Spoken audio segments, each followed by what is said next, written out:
Intel अपनी naming scheme के साथ बिल्कुल वही गेम खेल रहा है जो तुम्हारे साथ तुम्हारी एक्स खेल गई। तुमको ही समझ में नहीं आता कि तुमको क्या लेना है, इसलिए तुम्हारा भाई किस लिए सारी रिसर्च मैंने ही कर ली है। मेरा दिमाग खराब हो चुका है लेकिन तुम्हारा नहीं खराब होने दूंगा। तो बस एक लाइक कर दो भाई। सबसे पहली चीज जो तुमको ध्यान देनी है भाई, गेट AMD प्रोसेसर।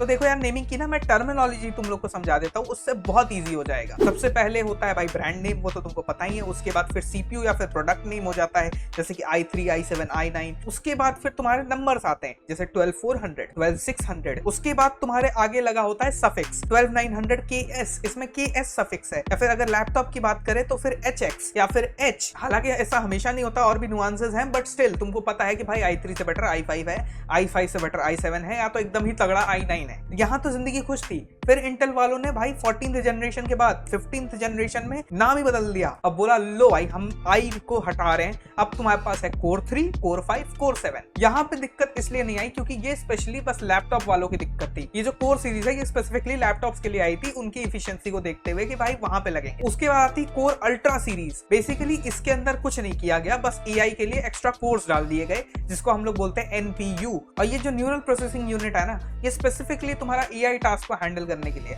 अब ऐसा है नहीं कि तुम्हारा CPU से या फिर GPU से AI टास्क हो नहीं रहे थे, लेकिन तुमको एक स्पेशल रूम मिल गया कि अगर AI वाला काम है इधर जाओ भाई साहब, बाकी लोगों को तंग मत करो।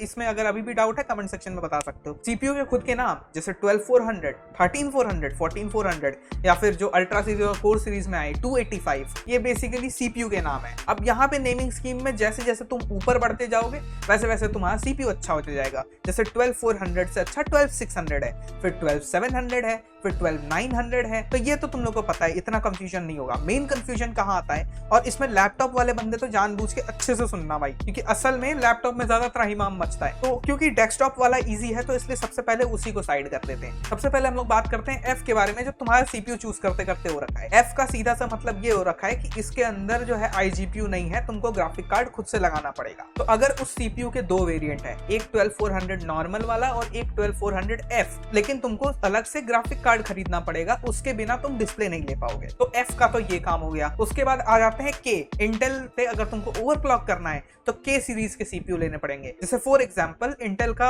i5 12400 जो है वो ओवरक्लॉक नहीं होगा, लेकिन वही अगर तुमने i5 का 12600K वाला CPU ले लिया तो वो ओवरक्लॉक हो जाएगा बायोस के अंदर जाके। बस यही डिफरेंस है, और कोई डिफरेंस नहीं है। बाकी फाइनली डेस्कटॉप वालों के लिए बचता है S मतलब स्पेशल एडिशन। ये लोग स्पेशली i9 के लिए थोड़ा सा और फ्रीक्वेंसी वगैरह बढ़ा करके एक एडिशन निकालते हैं, जिसको ये लोग स्पेशल एडिशन बोलते हैं। जैसे कि अगर i9 का 12900K CPU है तो उसके आगे S लगा देंगे, 12900KS। ये लो भाई साहब, एक और महंगी चीज फेंक के मार दी। और जो गरीब है भाई हम जैसे, वो कुछ भी फेंक नहीं सकते भाई, हमको तो अपना फोन भी प्यारा है। बट एनीवेज ये CPU नेमिंग स्कीम की वीडियो है। लेकिन अब तुम लोगों को ध्यान से सुनना है, स्पेशली लैपटॉप वाले। अब पहले सबसे लोवेस्ट जो आता है ना, वो होता है Y।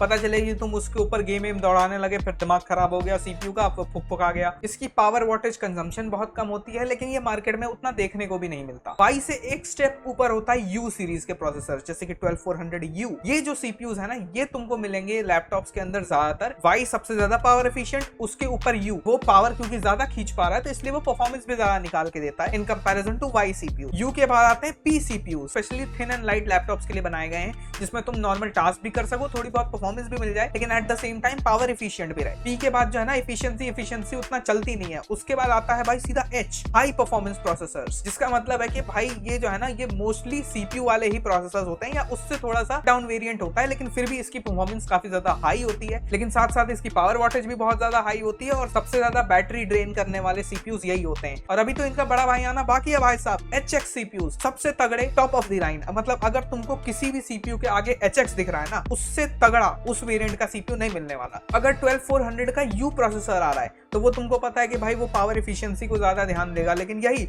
अगर 12400HX आ रहा है, हालांकि ऐसा कुछ आता नहीं है, बट अगर HX CPU मिल रहा है मतलब कि उसमें तुमको 12400 की पूरी परफॉर्मेंस मिलने वाली है, जितने का वो CPU केपेबल है। अगर उसको 100 वाट उठाने होंगे वो 100 वाट उठाएगा, लेकिन तुम्हारी बैटरी की भी वाट लगा देगा। बट जिसको सबसे ज्यादा परफॉर्मेंस लैपटॉप के अंदर चाहिए वो ये वाले CPUs ले सकते हैं। अब इसको मैंने सिंप्लीफाई तो कर दिया, लेकिन अगर फिर भी कुछ समझ नहीं आ रहा है तो एक बार और वीडियो देखने का ट्राई करो, तुम लोगों को पक्का समझ में आ जाएगा। भाई तुम लोग स्मार्ट हो यार। और फिर भी अगर नहीं आ रहा, बाई चांस कोई कंफ्यूजन हो रही है, तो प्लीज कमेंट सेक्शन में बताओ, बाकी अपने लिए तालियां बजाओ भाई। ये जो इंटेल का द्रास था ना तुम लोगों के लिए, वो मिटा दिया है मैंने। तो यार एक लाइक तो बनता है यार, सब्सक्राइब भी कर लो। बाकी मैं मिलता हूँ तुम लोगों को अगली वीडियो में। Until then, thanks for watching.